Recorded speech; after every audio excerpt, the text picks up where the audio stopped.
Kisah Jenderal NATO, Masjidil Haram dan Harapan Persatuan Umat Islam Indonesia oleh Anton Permana dari Tanhana Dharma Manggarafa Institute.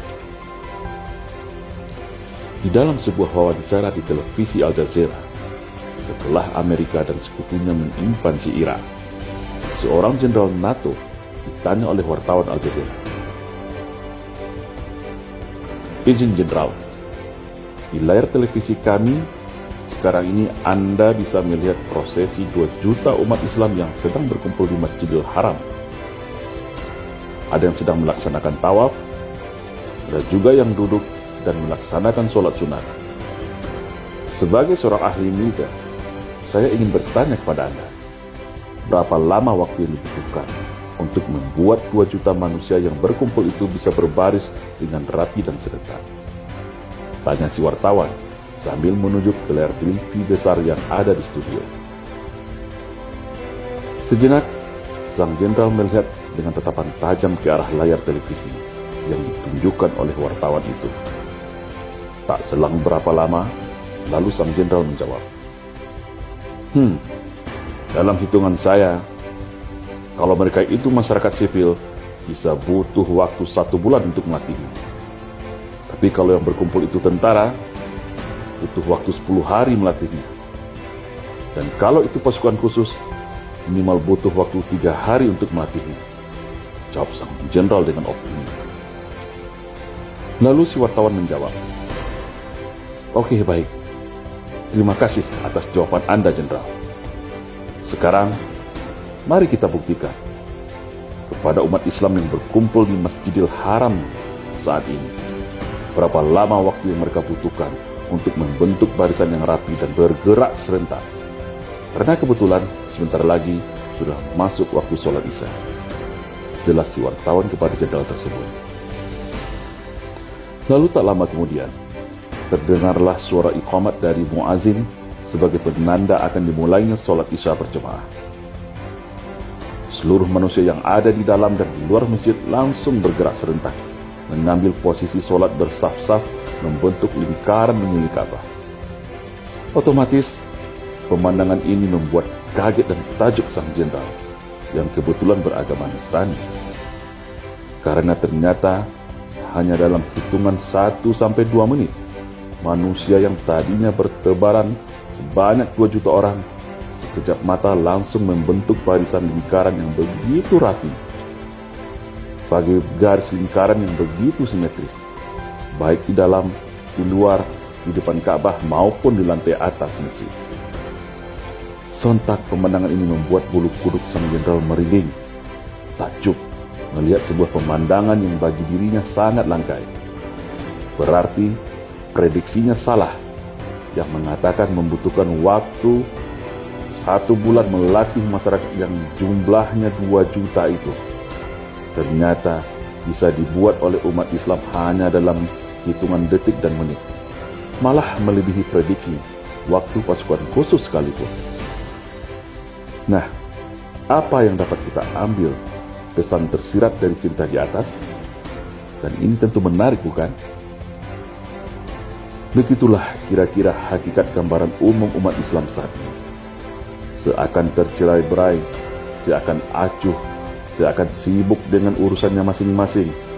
Namun pada dasarnya, hatinya tetap pada satu titik pusaran kiblat bernama Ka'bah, tempat paling terbaik di muka bumi ini.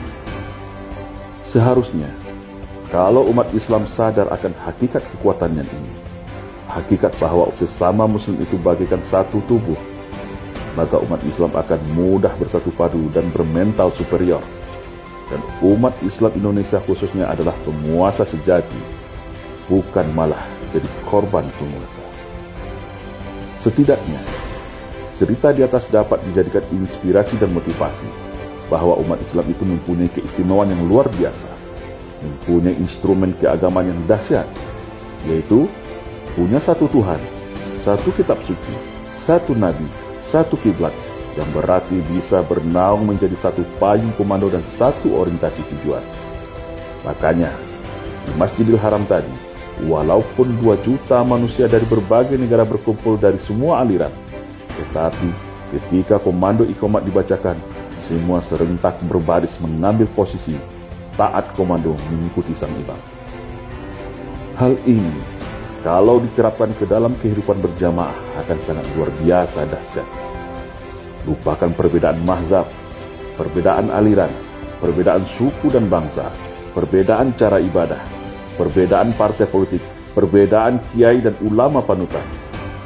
Coba semuanya sepakat dalam satu komando, taat kepada ulama dan imam, menjaga soliditas ukhuwah antar sesama umat Islam dalam beramar ma'ruf dan bernahi munkar. Masya Allah, sungguh tak terbayangkan indahnya. Kalau ini terjadi, niscaya tak akan ada yang berani menistakan ajaran dan simbol Islam. Takkan ada yang berani memperolok-olok dan mengkriminalisasi ulama dan habaib. Sebagaimana sejarah monumental perang 10 November di Surabaya, Palagan di Ambarawa, serangan umum 1 Maret, hingga penumpasan pemberontakan G30 SPKI pada tahun 1965. Ketika ada sebuah komando datang, seruan dan momentum yang tepat, maka niscaya umat Islam akan turun berduyun-duyun bagi gelombang tsunami, bersatu padu dalam satu barisan yang tak terkalahkan. Faktanya, tentara sekutu yang begitu canggih peralatan tempurnya hengkang dari tanah Surabaya. Belanda yang begitu modern senjatanya menyerah kepada Indonesia. PKI yang ketika itu sudah begitu kuat mencengkeram istana, punya pasukan Cakrawirawa serta angkatan kelima, hancur lebur ditumpas umat Islam bersama tentara. Semua itu bisa terjadi atas izin Allah dan persatuan umat dalam satu barisan. Yang terakhir adalah aksi bela Islam 212. Siapa sangka Ahok yang begitu perkasa di Pilkada DKI juga tumbang dan dipenjara. Dan menjadi sejarah pertama di dunia, bisa ada 7 juta lautan manusia berkumpul, berdemonstrasi dengan damai tanpa huru-hara. Cuma sayang, saat ini umat Islam sedang terpedaya tipu daya ala Fir'aun. Raksasa tapi dikerdilkan, mayoritas tapi dimarginalkan, banyak tapi mentalnya dijajah oleh permainan sihir tipu kekuasaan. Padahal itu semua hanya halusinasi tali busuk yang disulap jadi ular. Namun saat ini, sihir ala Fir'aun ini berhasil sementara waktu menutup mata dan telinga umat, terpedaya oleh bahasa manis dan stigma tipu daya melenakan, sehingga umat Islam merasa inferior, seakan lemah tak berdaya, merasa kecil bagaikan buih di lautan. Padahal para Fir'aun modern itulah yang sangat takut akan kebangkitan Islam. Mereka sangat ketakutan umat Islam tersadar dan tersentak dari pengaruh sihir dan merapatkan barisan, melakukan perlawanan. Kalau ini terjadi di Indonesia, selesai semuanya. Begitulah gambaran umat Islam saat ini di Indonesia. Babak belur dihantam agenda Islamophobia, padahal mayoritas. Tapi yakinlah, diamnya umat Islam itu bukan berarti pengecut. Tertindasnya umat Islam bukan berarti bodoh. Umat Islam Indonesia hanya karena begitu sayang kepada negeri ini, negeri yang didirikan oleh darah dan nyawa para syuhada, para pendahulu kita. Sampai saatnya nanti, pada sebuah titik puncak batas kesabaran, seruan itu datang, komando itu turun. Bumi pertiwi memanggil, insya Allah, wallahi, dalam sekejap mata, semua akan berubah siap tempur dalam satu barisan. Demi kehormatan agama, demi kedaulatan bangsa, sebagaimana barisan saf-saf sholat yang rapi di Masjidil Haram.